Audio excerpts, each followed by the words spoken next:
कि भगवान जब नंदी पर बिठाए गए तो भगवान सीधे मुंह न बैठे, उल्टे मुंह बैठे। भगवान का नंदी के सर की ओर मुख नहीं है, पूंछ की ओर बैठे, उल्टे बैठे। किसी ने पूछ लिया भैया यहां तो, बोला नहीं यहीं सही, बिल्कुल सही बैठे हम तो। बोला क्यों? बोला ये धर्म है।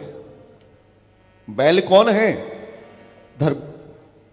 और धर्म जिस दिशा में ले जाएगा वो सही ले जाएगा, वहां अपना दिमाग लगाने की और अपनी दृष्टि डालने की जरूरत नहीं है। वेद, पुराण, उपनिषद, शास्त्र, सदगुरु जो बता रहे वो सही मार्ग है, वहां अपना दिमाग मत लगाओ। और जिसने लगाया उसका एक्सीडेंट हुआ है, जिसने लगाया उसका एक्सीडेंट हुआ, इंसिडेंट हुआ है। धर्म हमेशा सही जगह ले जाएगा, वही सत्य है, धर्म ही सत्य है। इसलिए जब भगवान ने इस सृष्टि को रचा, ब्रह्मा जी ने, आपने एक चीज नोटिस की, जब आप कोई चीज मार्केट से खरीद के लाते हो, कोई इलेक्ट्रॉनिक अपरेटस व्हाटएवर जो भी लाते हो, उसके साथ एक मैनुअल आता है जिसको आप निकाल के,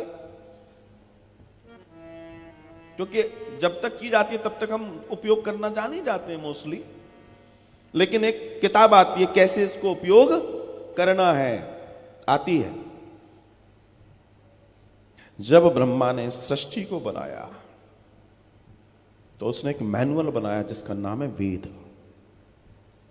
कैसे जीवन को जीना है, वो वही मैनुअल है, वो वही पुस्तिका है, वो वही ग्रंथ है।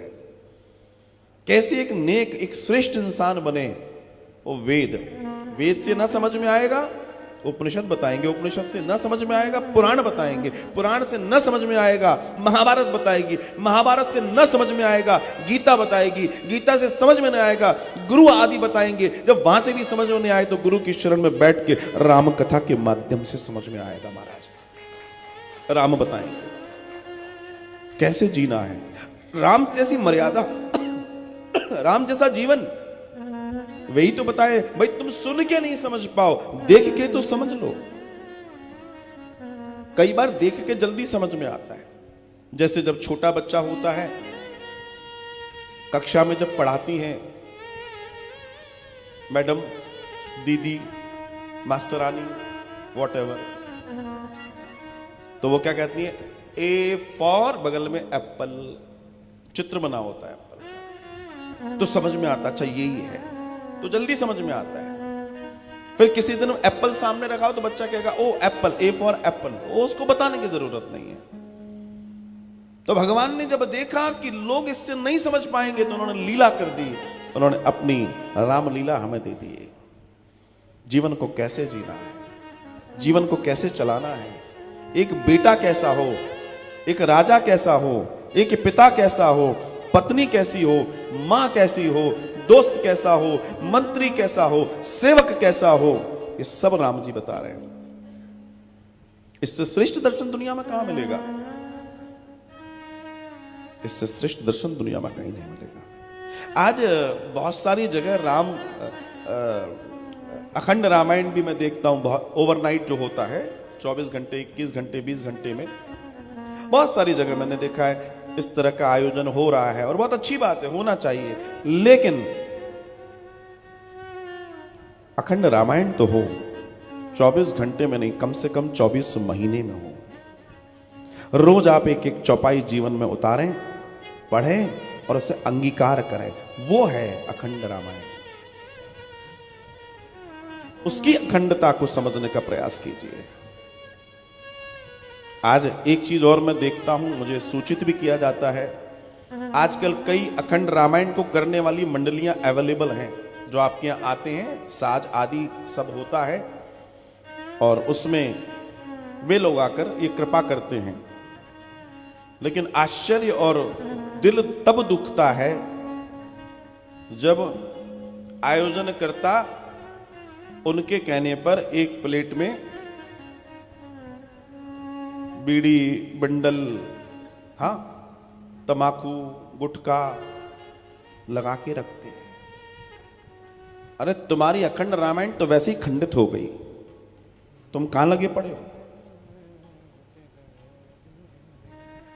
यही तो गड़बड़ हो रही है, यही तो समझने वाली बात है। और एक और नई चीज शुरू हो गई है कि आजकल आयोजक करता कहते हैं बस तुम आ गए अब हम तो सो रहे। अरे भैया तुम्हें करवाए क्यों है? जब तुम उस यज्ञ में ही शामिल नहीं हो पा रहे, न मानसिक तौर से न शारीरिक तौर से, सिर्फ आर्थिक तौर से, तो फिर क्या फर्क पड़ता है? हाँ, हनुमान जी सुनेंगे, उनको सुनना, लेकिन तुम्हारे जीवन में बदलाव कब आएगा? किसी राम कथा का कब आएगा? यह विचार करना बहुत जरूरी है।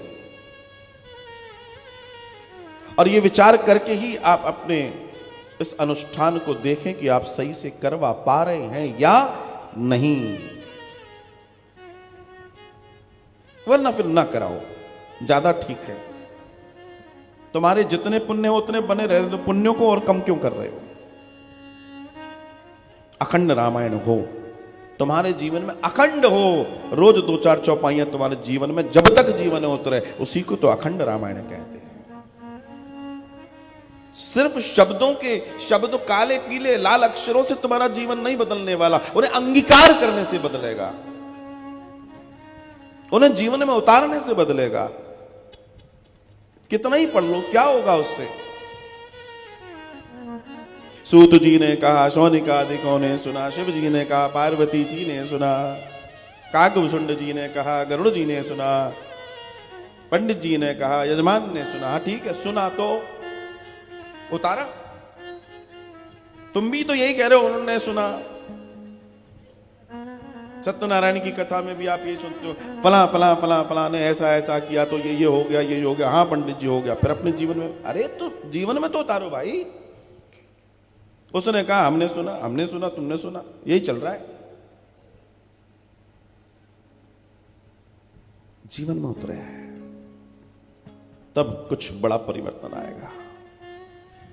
शिव के इस दर्शन को जीवन में उतारिए। अभूतपूर्व दर्शन है शिव का, अभूतपूर्व दर्शन। जितना कहा जाए उतना कम है। हमारा कार्य धर्म को जानना और धर्म की रक्षा करना भी है। धर्म कहता है तुम मेरी रक्षा करो, मैं तुम्हारी रक्षा करूंगा। बिना इसके नहीं चलेगा, बिना इसके नहीं होगा। और यह जानना जरूरी है।